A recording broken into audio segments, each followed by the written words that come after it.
sommes aujourd'hui lundi 12 juin 2023. La reprise du trafic voyageurs sur la ligne Bamako-Kaye, un pas en avant pour le rail malien. Le président du Kenya suggère une monnaie africaine pour toute l'Afrique. Le RPDM dirigé par Cheikh Modibo Diarra encourage le vote non lors du référendum du 18 juin 2023.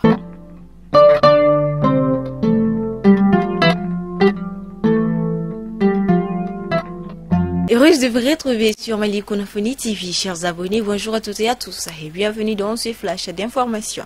Comme à l'annoncé dans les titres, la Société du patrimoine ferroviaire du Mali, SPFM, a récemment annoncé la reprise du trafic voyageurs sur la ligne Bamako-Kaye. Le 9 juin, cette décision intervient à un moment crucial pour le pays Mali, alors qu'il traverse une période de reconquête souveraine au Sahel. Le rail revêt un double symbole pour le Mali, celui du volontarisme révolutionnaire et celui du lien fonctionnel entre les capitales et les régions enclavées.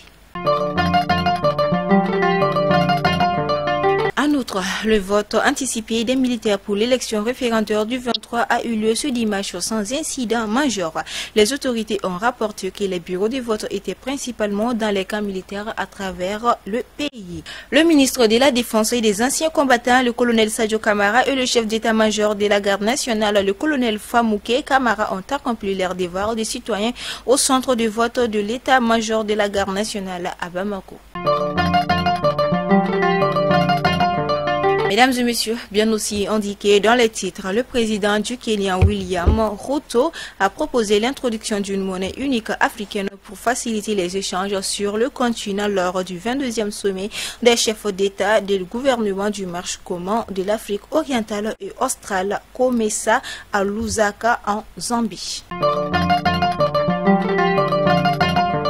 À quelques jours du référendum attendu du 18 juin 2023, le Rassemblement pour le développement du Mali, RPDM, dirigé par l'éminent ancien Premier ministre, Dr Cheikh Modibo Diarra, exhorte ses militants et sympathisants à voter non. Toutefois, ce ne sont pas les seules instructions qu'ils ont données. En effet, le parti politique a également lancé un appel pesant à la Cour constitutionnelle, les encourageant à s'autosaisir des questions soulevées par le projet de nouvelle constitution pour garantir sa légalité. Aux actualités internationales, l'émissaire de l'ONU au Soudan, Volker Perthes, a été expulsé du pays suite à des accusations du gouvernement soudanais, le tenant responsable de la guerre en cours. Le chapitre sportif, la course de la qualification pour la Coupe du Monde féminine U20 de la FIFA en 2024 a commencé ce jeudi 8 juin avec le tirage au sort des éliminatoires à l'occasion d'une cérémonie organisée au siège de la CAF au Cœur. Les 6 équipes ayant le moins de points de coefficient liés à leur participation précédente en Coupe du Monde féminine U20 de la FIFA vont se lancer dans l'arène dès le 1er septembre 2023. Amari Traoré, le capitaine du Stade Rennais, quitte le club breton après 5 ans de bons et de loyaux services. Le joueur de 31 ans était en fin de contrat et avait le choix. Quant à sa prochaine destination, le FC Barcelone s'est intéressé à lui l'été dernier, tandis que l'Olympique lyonnais a manifesté son intérêt cet hiver. Finalement, c'est le Real Sociedad qui a remporté la mise.